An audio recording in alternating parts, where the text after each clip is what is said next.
الله وبركاته.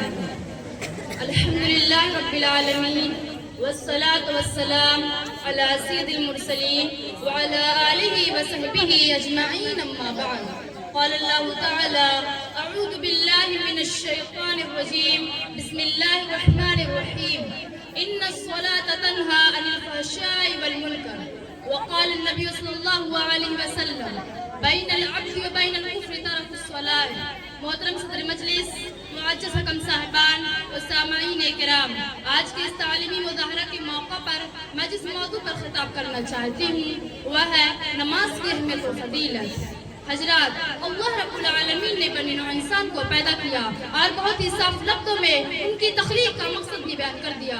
وَمَا خَلَقْتُ الْجِنَّ وَالْإِنسَ إِلَّا لِيَعْبُدُونَ۔ انہی عبادتوں میں سے سب سے اہم اور مہم بشان عبادت نماز ہے۔ اسلام کی بنیاد جن 5 ستونوں پر قائم ہے ان میں سے ایک بنیادی ستون نماز کا ہے۔ اس عبادت کے ذریعہ بندہ اپنے خالق حقیقی سے بہت زیادہ قریب ہو جاتا ہے، بلکہ اپنے رب سے سرگوشی کرنے کی سعادت حاصل کرتا ہے۔ خشوع و خضوع میں مستغرق ہوتے ہوئے اللہ رب العزت کے پیش نظر ہونے کا احساس دل میں جاگ اٹھتا ہے اور اسے تعبد اللہ کأنک تراہ فإن لم تکن تراہ فإنہ یراک کا روحانی موقع نصیب ہوتا ہے۔ رب ذوالجلال کا نمازی کے مواجہت میں ورود مسعود ہوتا ہے اور فرشتے ایسے لوگوں کی ایک ایک حرکت کو قلم بند کرتے ہیں، ان کے مسترب دلوں کو سکون اور خیرہ آنکھوں کو ٹھنڈک حاصل ہوتی ہے۔ اس فریدہ کی بات جماعت ادائیگی وحدت اسلامی کا مظہر ہے۔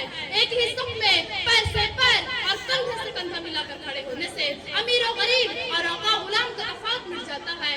سچ ہے، ایک ہی صف میں کھڑے ہو گئے محمود و ایاس، ایک ہی صف میں کھڑے ہو گئے محمود و ایاس، نہ کوئی بندہ رہا نہ کوئی بندہ نواز، نیز ہر طرح کی آلائشوں سے دل پاک ہو جاتا ہے۔ اور ان الصلاۃ تنہی عن الفحشاء والمنکر کی تصویر صاف طور پر نمایاں ہو جاتی ہے۔ یہی وجہ ہے کہ نبی صلی اللہ علیہ وسلم نے سب سے زیادہ اس فریضہ کی ادائیگی کا اہتمام کیا۔ ابھی نماز فرض بھی نہیں ہوئی تھی، لیکن آپ اکثر حالتوں میں نماز میں مشغول رہتے۔ اسلام کے ابتدائی ایام میں ہر طرف دشمن کا خوف ہوتا، لیکن پھر بھی آپ چھپ چھپا کر نماز ادا کرنے میں مدمت ہوتے۔ ہر طرف کفار کی اذیتوں کا خطرہ ہے، پھر بھی خانہ کعبہ میں نماز جاری ہے۔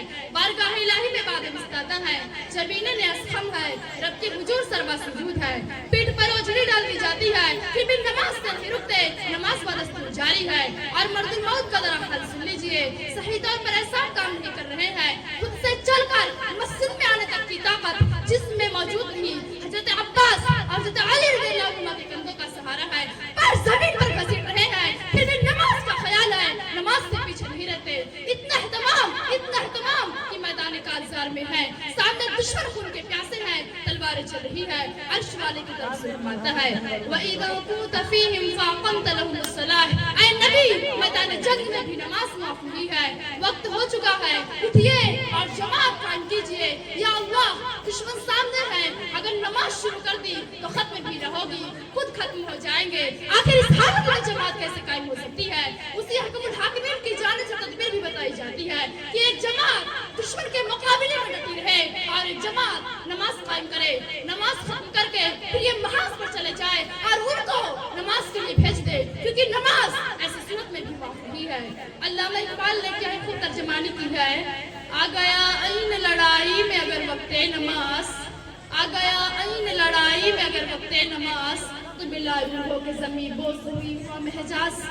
ملت اسلامیہ کے پاسبانوں، دوسری ارکان تو کسی نہ کسی عذر کی وجہ سے معاف ہے، لیکن نماز کسی صورت میں بھی معاف نہیں ہے۔ کھڑے کھڑے نہیں پڑھ سکتا تو بیٹھ کر پڑھ لے، بیٹھ کر بھی نہیں پڑھ سکتا تو لیٹے لیٹے پڑھ لے، اتنی بھی طاقت نہیں ہے تو اشارے سے پڑھ لے، کیونکہ نبی کریم صلی اللہ علیہ وسلم کا ارشاد گرامی ہے بین العبد و بین الکفر ترک الصلاۃ، کہ مومن اور کافر کے درمیان فرق چیز نماز کا چھوڑنا ہے۔ اور پھر اس سے بھی صاف لفظوں میں آپ نے بیان کر دیا العہد الذی بیننا وبینہم الصلاۃ ما ترکها فقد کفر۔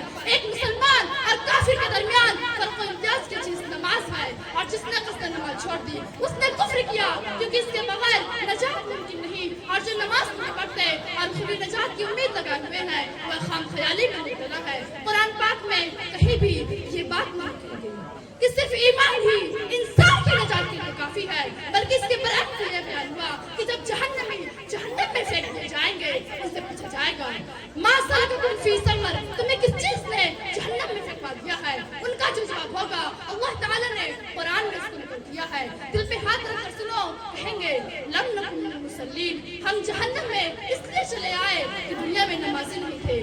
یہ نماز کی اہمیت اور اس کی فضیلت, جسے عماد الدین کہا گیا ہے, جس کے قیام پر دین کا قوام ہے اور جس کے انہدام سے بھی منہدم ہو جاتا ہے. اب آخر میں اللہ تعالیٰ سے دعا ہے کہ اللہ تعالیٰ ہمیں پکا, سچا اور خالص نمازی بنائے. آمین یا رب العالمین. وآخر دعوانا الحمد للہ رب العالمین. السلام علیکم ورحمۃ اللہ وبرکاتہ.